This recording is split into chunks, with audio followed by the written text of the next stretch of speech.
Hello student, आप सभी का स्वागत है फिर से एक नए वीडियो में। डियर 27 मार्च को झारखंड एकेडमिक काउंसिल जैकबोर्ड द्वारा आयोजित होने वाले 10वीं की विज्ञान की परीक्षा के लिए ये वीडियो बहुत ज़्यादा इंपॉर्टेंट है, क्योंकि आज के इस वीडियो के माध्यम से हम झारखंड एकेडमिक काउंसिल के द्वारा क्लास 10th विज्ञान की परीक्षा के लिए प्रीवियस ईयर क्वेश्चन पेपर को देखने वाले हैं। जो 2022 में क्वेश्चन पूछा गया उनको देखने वाले हैं, क्योंकि आपको पता है कि बोर्ड एग्जाम के लिए प्रीवियस ईयर का क्वेश्चन पेपर बहुत ज़्यादा इंपॉर्टेंट होता है। इसमें आपको पूरा पैटर्न पता चल जाएगा कि एग्जाम में कैसा क्वेश्चन पूछा जा सकता है, और यहाँ से भी आपके बोर्ड एग्जाम में 2-4 सवाल देखने को मिलेंगे, ये निश्चित है। तो बिल्कुल वीडियो को एंड तक देखिएगा, और इस वीडियो में आपको ये भी बताया जाएगा कि आप किस तरह से इनका PDF डाउनलोड कर पाएंगे। साथ ही साथ आपको प्यारे बच्चों, आपकी परीक्षा को ध्यान में रखते हुए हमारे द्वारा तैयार किया गया विज्ञान के 750 ऑब्जेक्टिव क्वेश्चन का भी PDF आपको डाउनलोड करने के लिए बताया जाएगा। और निश्चित तौर पर 750 ऑब्जेक्टिव क्वेश्चन को जब आप कर लेते हैं तो आपके बोर्ड परीक्षा में से 40 में से 40 नंबर निश्चित तौर पर आएंगे। तो चलिए शुरू करते हैं आज के इस वीडियो को और देखते हैं झारखंड एकेडमिक काउंसिल के द्वारा 2022 में पूछे गए प्रश्नों को, जो 2023 परीक्षा के लिए बहुत ज्यादा इंपॉर्टेंट है। वीडियो शुरू करने से पहले एक छोटा सा रिक्वेस्ट करूंगा कि आपके 40 प्रश्न जो हम कराने जाने वाले हैं, उस 40 में से आपके कितने सही होते हैं कमेंट सेक्शन में हमें जरूर बताइएगा। और व्हाट्सएप ग्रुप पे ऐड नहीं हुए तो हमारे व्हाट्सएप नंबर 9835146164 पर मैसेज भेजकर इस व्हाट्सएप ग्रुप में ऐड हो जाइएगा। चलिए देखते हैं क्वेश्चन को। सबसे पहले प्यारे बच्चों, ये क्वेश्चन दे रखा है, यहाँ पे देखिए सारा इंस्ट्रक्शन दिया। उसके बाद क्वेश्चन है कि उत्तल दर्पण द्वारा बना प्रतिबिंब होता है। तो प्यारे बच्चों, उत्तल दर्पण द्वारा बना प्रतिबिंब हमेशा क्या होता है, सीधा होता है। और उत्तल दर्पण आप कहाँ देखते हैं, तो गाड़ी के साइड मिरर में देखते हैं। गाड़ी के साइड मिरर में जो लगा होता है उसे उत्तल दर्पण कहते हैं। उसमें प्रतिबिंब कैसा बनता है, सीधा बनता है। दूसरा प्रश्न है कि गोलीय दर्पण का फोकसा अंतर यानी कि फोकस दूरी, उसकी वक्रता त्रिज्या की क्या होती है प्यारे बच्चों, आधी होती है। फोकस दूरी क्या होती है, वक्रता त्रिज्या की आधी होती है। ऑप्शन 2 होगा जाएगा इसका करेक्ट आंसर। अगला प्रश्न दे रखा है कि अवतल दर्पण की फोकस दूरी होती है। प्यारे बच्चों, अवतल दर्पण की जो फोकस दूरी होती है वो ऋणात्मक होती है। क्या होती है प्यारे बच्चों, ऋणात्मक होती है। ऑप्शन नंबर 3 हो जाएगा इसका सही जवाब। याद रखिएगा, अवतल दर्पण की जो फोकस दूरी होती है वो कैसा होता है प्यारे बच्चों, तो वो ऋणात्मक होता है। अगला प्रश्न यहाँ पे है कि उत्तल दर्पण द्वारा बना प्रतिबिंब, दोबारा ये प्रश्न लिया जा चुका है, माफ कीजिएगा।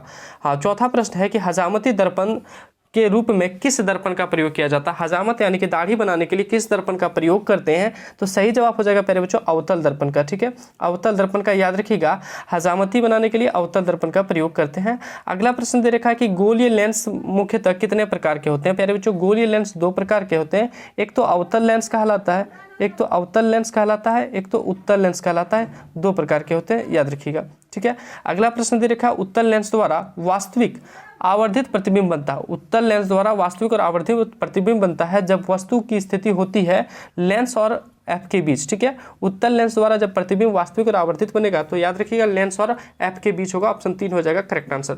7वां नंबर प्रश्न दे रखा है कि जब प्रकाश की किरण हवा से कांच में जाती है तो वह मुड़ जाती है। प्यारे बच्चों, हवा से कांच में आ रही है, यानी कि हवा क्या है, सघन है। हवा क्या है जी, यहाँ की तुलना में हवा क्या है, तो विरल है।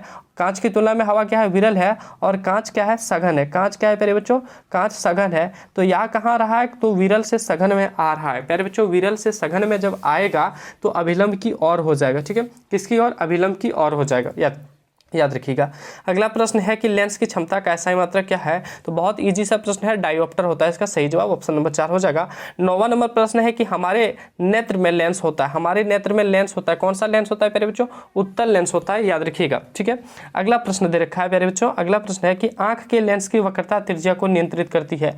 आंख के लेंस की वक्रता त्रिज्या को कौन नियंत्रित करती है प्यारे बच्चों, तो इसका सही जवाब हो जाएगा 10वें नंबर प्रश्न का क्या हो जाएगा, आंख के जो लेंस की वक्रता है उसको कौन नियंत्रित करती है, तो पक्षमाभी पेशियां। ऑप्शन नंबर 3 हो जाएगा करेक्ट आंसर। ठीक है, पक्षमाभी पेशियां। और प्रकाश की मात्रा को कौन नियंत्रित करती है, प्रकाश की मात्रा को कौन नियंत्रित करती है तेरे बच्चों, तो वो पुतली हो जाएगा। लेकिन वक्रता त्रिज्या को कौन नियंत्रित करती है, तो पक्षमाभी पेशियां। ऑप्शन नंबर 3 हो जाएगा करेक्ट आंसर। अगला प्रश्न दे रखा है यहाँ से, चलिए देखते हैं कि स्पष्ट दृष्टि की अधिकतम दूरी। प्यारे बच्चों, अधिकतम दूरी कितनी है, तो अनंत होती है। याद रखिएगा, अधिकतम दूरी पूछेगा तो अनंत होगा, और न्यूनतम अगर पूछेगा तो 25 सेंटीमीटर होगा। 25 सेंटीमीटर cm, याद रखिएगा 25 सेंटीमीटर न्यूनतम पूछेगा तो, और अधिकतम पूछेगा तो अनंत। अगला प्रश्न दे रखा है 12वां नंबर प्यारे बच्चों कि अवतल लेंस के चश्मे का उपयोग करके किस दृष्टि दोष को दूर किया जाता है। प्यारे बच्चों, हम इसके लिए एक ट्रिक बता देते हैं, याद रखिएगा।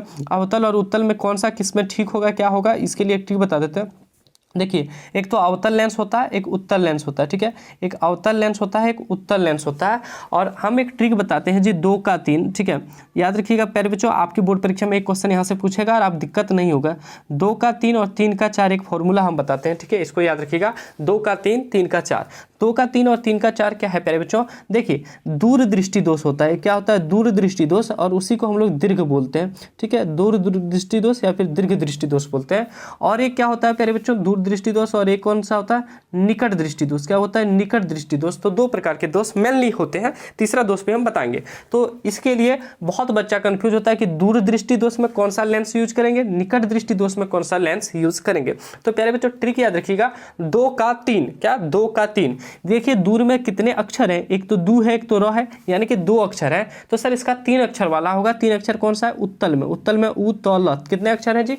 3 अक्षर है। तो 2 का 3 यानी कि दूरदृष्टि दोष हो तो उत्तल लेंस से ठीक किया जाता है। और निकट हो, निकट में कितने अक्षर? 1 2 3 अक्षर है। निकट 3 का 4, तो 3 का 4 प्यारे बच्चों, 3 का 4, 4 किस में है? तो अवतल में है, ठीक है। चीजों को समझे। अब यहाँ पूछा अवतल, अवतल लेंस के चश्मे का उपयोग किस दृष्टि दोष को दूर करने में किया जाता है?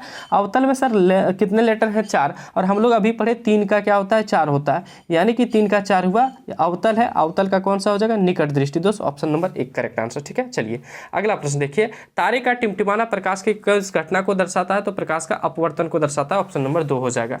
अगला प्रश्न है प्यारे बच्चों कि किसी अभिक्रिया में भाग लेने वाले पदार्थ क्या कहलाते हैं? तो अभिकारक कहलाते हैं, ठीक है। अगला प्रश्न दे रखा है, अगला प्रश्न है कि समीकरण CaCO3 CaO + CO2 किस प्रकार की अभिक्रिया? प्यारे बच्चों इधर देखिए एक पदार्थ है और इधर जाके 2 पदार्थ बन जा रहा है, यानी कि टूट रहा है। टूटना क्या कहलाता है? वियोजन अभिक्रिया कहलाता है। ऑप्शन नंबर 2 करेक्ट आंसर हो जाएगा।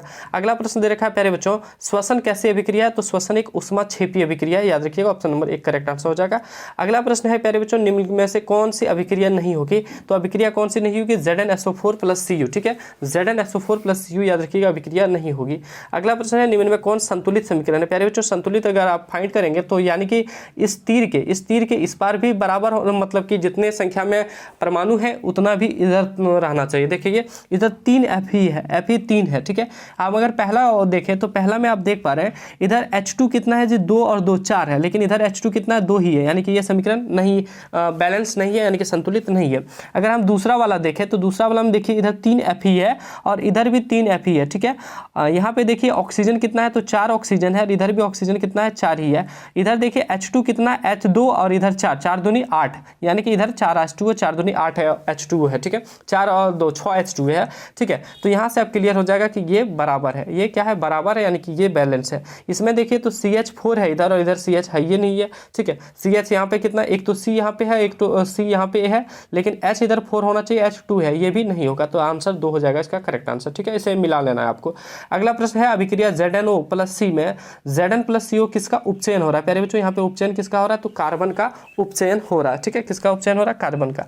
अगला प्रश्न देखिए, कौन सा पदार्थ लाल लिटमस को नीला कर देता है? लाल लिटमस को नीला एक ट्रिक बता देते हैं, जिंदगी भर काम देगा और कभी भी आप कंफ्यूज नहीं होइएगा, ठीक है। याद रखिएगा ट्रिक बहुत आसान है। लाल को हम लोग रेड बोलते हैं अंग्रेजी में, ठीक है, ठीक है। लाल को हम लोग रेड बोलते हैं और रेड को क्या कर रहा है? ब्लू, ठीक है, ब्लू कर रहा है रेड। और इसका क्या होता है? नीला को हम लोग ब्लू बोलते हैं। RB और RBB एक फॉर्मूला आप याद रखिएगा, RBB, और एक याद रखिएगा BRA ब्रा, ठीक है, BRA ब्रा, और एक RBB, ठीक है।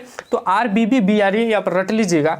R से हुआ रेड को क्या करेगा? ब्लू करेगा। रेड को क्या करेगा? ब्लू करेगा। और कौन करेगा जी? बेस। बेस मीन्स क्या होता है? क्षार होता है। रेड को क्या करेगा? ब्लू करेगा। कौन करेगा? बेस करेगा, तो क्षार होता है। और ब्रा से क्या आप याद रखिएगा? बी से क्या प्यारे बच्चों? बी से क्या हुआ? ब्लू। ब्लू को क्या करेगा? रेड करेगा। कौन करेगा? एसिड करेगा, यानी कि अम्ल करेगा, ठीक है। तो यहाँ पे पूछा लाल को नीला कर रहा है, यानी कि R को B कर रहा है, तो RBB कौन करेगा? तो क्षार करेगा। सही जवाब हो जाएगा ऑप्शन नंबर 2, ठीक है। ट्रिक को याद कर लीजिएगा। अगला प्रश्न देखिए, अगला है कि निम्न में कौन दुर्बल अम्ल है? प्यारे बच्चों दुर्बल यहाँ पे CH3COOH है, ठीक है, याद रखिएगा। अगला प्रश्न है कि अम्ल के जलीय विलयन में क्या उत्पन्न होता है? तो H+ आयन उत्पन्न होता है। कौन सा आयन जी? H+ आयन उत्पन्न होता है, याद रखिएगा। अगला प्रश्न देखिए, अगला है दही में कौन सा अम्ल पाया जाता है? प्यारे बच्चों दही में लैक्टिक अम्ल पाया जाता है, बचपन से पढ़ रहे हैं। दही में लैक्टिक अम्ल पाया जाता है। टार्टरिक किस में पाया जाता है जी? ये आपको बताना है कमेंट सेक्शन में। अगला प्रश्न देख रहा है कि अम्लीय विलयन का pH मान क्या होता है? प्यारे बच्चों ये क्वेश्चन एक बार पूछा जा सकता है, तो ये आपको बता देते हैं। देखिए परास जो होता है वो 0 से लेकर कितना होता है जी? 14 तक होता है। 0 से लेकर 14 तक होता है और बीच में होता है 7, बीच में होता है है 7। 7 से अगर पीछे है जी, 7 से पीछे है तो 7 से पीछे या फिर बोले कम है तो क्या होगा, अम्लीय होगा। 7 से पीछे या फिर कम है तो अम्लीय होगा। 7 से आगे या फिर ज़्यादा है तो क्षारीय होगा। ठीक है, 7 से ज़्यादा है तो क्षारीय होगा, और अगर 7 पर ही है तो उदासीन होगा। 7 पर ही है तो उदासीन होगा। तो सर यहाँ पूछा क्या गया है, अम्लीय पूछा गया है, यानी कि 7 से कम होगा। अम्लीय क्या होगा, 7 से कम होगा। तो सही जवाब हो जाएगा ऑप्शन नंबर 2। अगला प्रश्न दे रखा है प्यारे बच्चों कि कौन अधिक क्षारीय है। प्यारे बच्चों कौन अधिक क्षारीय है, तो क्षारीय हमने क्या बताया, जितना आगे जाएगा 7 से जितना आगे जाएगा उतना क्षारीय होगा। तो देखिए यहाँ पे सारा क्षारीय है, 8 भी क्षारीय है, 10 भी क्षारीय है, 12 भी क्षारीय है, 14 भी क्षारीय है। तो पूछा सबसे ज्यादा कौन क्षारीय है प्यारे बच्चों, तो सबसे ज्यादा कौन हो जाएगा, 14। जितना इधर जाएगा आगे, जितना आगे जाएगा प्यारे बच्चों, 7 से जितना आगे जाएगा उतना क्षारीय बढ़ेगा, और 7 से अगर जितना पीछे जाएगा उतना अम्लीयता बढ़ेगा, उतना अम्लीय होगा। अगर मान लेते हैं कि 0 दे दे तो रखिए, और आपके 0 और 6 दे दे, ठीक है, बोला जाए पीएच का वैल्यू प्यारे बच्चों, एक तो 0 है पीएच की वैल्यू, और क्या है 6 है पीएच की वैल्यू, और क्या है 5 है, और पीएच की वैल्यू अगर 3 है, तो बताइए सबसे ज्यादा अम्लीय कौन है। तो 0 जितना 7 से पीछे आएगा उतना अम्लीय। 7 से सबसे पीछे कौन है, तो 0, तो सबसे ज्यादा अम्लीय 0 होगा। ठीक है, अगला प्रश्न देखिए, विरंजक चूर्ण का रासायनिक सूत्र पूछा गया CaOCl2। अगला प्रश्न देखिए, बोला गया प्रकाश संश्लेषण में ऑक्सीजन बाहर निकलती है। प्यारे बच्चों प्रकाश संश्लेषण में पूछ रहा है ऑक्सीजन बाहर निकलती है, तो किससे बाहर निकलती है, जल से बाहर निकलती है, याद रखिएगा जल से। ठीक है, किससे, जल से। अगला प्रश्न दे रखा अनॉक्सी श्वसन के फलस्वरूप क्या बनता है। अनॉक्सी श्वसन के फलस्वरूप क्या बनता है, एथिल अल्कोहल बनता है। अगला प्रश्न है निम्नलिखित में कौन परजीवी है। पहले बच्चों परजीवी पूछा है, तो परजीवी कौन सा हो जाता है, प्लाज्मोडियम। याद रखिएगा परजीवी कौन सा है, तो प्लाज्मोडियम। 29 नंबर का आंसर हो जाएगा 2 नंबर। अगला प्रश्न दे रखा है 30वां नंबर कि रुधिर के तरल भाग को क्या कहते हैं, तो रुधिर के तरल भाग को प्लाज्मा कहते हैं। क्या कहते हैं, प्लाज्मा कहते हैं। अगला क्वेश्चन है प्यारे बच्चों, मछली के हृदय में कोष्ठकों की संख्या कितनी होती है। तो मछली के हृदय में प्यारे बच्चों 2 कोष्ठक होते हैं। याद रखिएगा फिश के हृदय में कितने होते हैं, 2 कोष्ठक होते हैं। जबकि मनुष्य का अगर पूछ दिया जाए, प्यारे बच्चों मनुष्य का, तो याद रखिएगा 4 कोष्ठक होते हैं। ये चीज याद रखिएगा। ठीक है, अगला प्रश्न देखिए, मछली में कितना, 2 होता है, याद रखिएगा। अगला प्रश्न देखिए 32वां नंबर, मनुष्य के वृक्क एक तंत्र का भाग है जो संबंधित है तो उत्सर्जन से। वृक्क किससे संबंधित है जी, उत्सर्जन से। अगला प्रश्न दे रखा है प्यारे बच्चों कि मैग्नीशियम पाया जाता है। मैग्नीशियम किस में पाया जाता है मेरे प्यारे बच्चों, तो मैग्नीशियम जो है क्लोरोफिल में पाया जाता है। किस में पाया जाता है, क्लोरोफिल में। अगला प्रश्न है 34वां नंबर, किसमें मुकुलन विधि द्वारा जन्म होता है, तो हाइड्रा में। किसमें जी, हाइड्रा में मुकुलन विधि द्वारा जन्म होता है, याद रखिएगा। ठीक है, अगला प्रश्न दे रखा है प्यारे बच्चों कि एड्स रोग किसके कारण होता है, तो एड्स रोग वायरस के कारण होता है। ठीक है, किसके कारण, वायरस के कारण। उसी को हिंदी में विषाणु बोलते हैं। हिंदी में क्या बोलते हैं, विषाणु बोलते हैं। ठीक है, अगला प्रश्न दे रखा है परागकोश में होते हैं। परागकोश में क्या होते हैं प्यारे बच्चों, परागकण होते हैं। क्या होते हैं, परागकण। अगला प्रश्न देखिए दे रखा है कि पूर्ण विकसित अंडाशय क्या कहलाता है, पूर्ण विकसित, यानी कि पूरा अगर विकसित हो जाएगा तो क्या कहलाएगा, फल कहलाएगा। ठीक है, अगला प्रश्न दे रखा है 38वां नंबर, और नवीकरणीय ऊर्जा स्रोत है। और नवीकरणीय ऊर्जा स्रोत क्या है जी, कोयला, यानी कि जो जल्द समाप्त हो जाएगा, दोबारा प्राप्त नहीं किया जा सकता है, वो क्या है, कोयला। अगला प्रश्न दे रखा है सौर ऊर्जा को सीधे विद्युत में बदलने वाली युक्ति को क्या कहते हैं, तो सौर सेल कहते हैं। विद्युत में बदलने वाले को क्या कहते हैं, सौर सेल। अंतिम प्रश्न है कि निम्न में कौन जैव गैस का संघटक है, तो मेथेन जी जैव गैस का संघटक कौन है, मेथेन। क्या हो जाएगा, राइट आंसर मेथेन। प्यारे बच्चों ये थे 40 इंपॉर्टेंट क्वेश्चन जो आपके बोर्ड परीक्षा में बहुत ज्यादा पूछे जाने की संभावना है। आप कमेंट सेक्शन में बताइए कि 40 में से आपके कितने सही हुए। और आइए आप देखते हैं कि आप इसका पीडीएफ को कैसे डाउनलोड कर पाएंगे, साथ ही साथ आप 750 ऑब्जेक्टिव क्वेश्चन का पीडीएफ कैसे डाउनलोड कर पाएंगे। तो चलिए शुरू करते हैं और देखते हैं कि कैसे डाउनलोड करना है। प्यारे बच्चों पीडीएफ को डाउनलोड करने के लिए आपके मोबाइल में गूगल या फिर क्रोम दिया गया, उस पर आपको आ जाना है और यहाँ पे सर्च करना है जैक रैंकर्स, जैसा कि स्क्रीन पे आपको देख रहा है JAC जैक RANKERS। ठीक है, सर्च करने के बाद यहाँ पे तीर वाले ऑप्शन पे क्लिक कर देना है। नीचे आइएगा प्यारे बच्चों, देखिए यहाँ पे लिखा गया है जैक रैंकर्स, उस पर आपको क्लिक करना है। क्लिक करते ही आपके सामने नया पेज खुलेगा, नया इंटरफेस खुलेगा। ठीक है, उसके बाद आपको आ जाना है नीचे आइएगा प्यारे बच्चों। देखिए इस जगह पे आप जब नीचे आइएगा तो आपको 2 चीजें दिख जाएगी। सबसे पहले आपको दिखेगा class 10th previous year question paper. ठीक है, प्रीवियस ईयर विज्ञान में पक्का आएगा। तो साइंस का एक तो प्रीवियस ईयर यहाँ पहला हो गया जो आपको अभी बता रहे थे। ठीक है, उसको डाउनलोड करने का, और 750 वाला ऑब्जेक्टिव यहाँ दिया गया है, तो उसको भी डाउनलोड करने का, दोनों का लिंक यहाँ पे दिया गया है। उसके बाद आपको क्या करना है, जैसे कि हमको प्रीवियस ईयर वाला डाउनलोड करना है, तो इस पर हमको क्लिक कर देना है। क्लिक किए, नया इंटरफेस खुलेगा। ठीक है, नया इंटरफेस खुलेगा, आपको जाना है नीचे, और यहाँ पे आपको देखिए नीचे जाने के बाद आपको क्या दिख रहा होगा, एक तो यहाँ देखिए पीडीएफ का आंसर दिख रहा है। बोला है कि पीडीएफ का आंसर आपको अगर प्राप्त करना है प्यारे बच्चों, तो पीडीएफ का आंसर प्राप्त करने के लिए आप यहाँ वीडियो देखे पर क्लिक कर सकते हैं, हालांकि आप तो वीडियो देख ही लिए, ठीक है। उसके बाद यहाँ पे आपको क्या करना है, पीडीएफ का लिंक दिया गया डाउनलोड नाउ, यहाँ से आप पीडीएफ डाउनलोड कर सकते हैं। सर डाउनलोड हो जाएगा पक्का ना? देखिए यहाँ पे डाउनलोड नाउ पे क्लिक करना है, ठीक है। डाउनलोड नाउ पे जैसे क्लिक कीजिएगा आपको पूछेगा किस में डाउनलोड करना है, क्रोम पे क्लिक कर दीजिएगा, ठीक है। क्रोम पे क्लिक कीजिएगा, आपके मोबाइल में हो सकता है डायरेक्ट भी हो जाए। यहाँ पे आपको देखिए डाउनलोड का एक ऑप्शन दिख रहा है, इस बटन पे आप क्लिक कर दीजिएगा मेरे प्यारे बच्चों, आपके मोबाइल में पीडीएफ डाउनलोड हो जाएगा। ऐसे ही आप 750 वाला कैसे डाउनलोड करना है वो भी बता देते हैं। तो 750 वाला डाउनलोड करने के लिए आपको डबल बैक जाना है, यहाँ पे देखिए 10th वाले साइंस वाले पे क्लिक करना है, 750 वाला पर नीचे जाना है प्यारे बच्चों। नीचे जाइएगा, सारी जानकारियाँ यहाँ पे आपको देखने को मिलेगी। उसके बाद यहाँ पे आपको देखिए चैनल पे नए, चैनल को सब्सक्राइब एक बार कर लीजिएगा।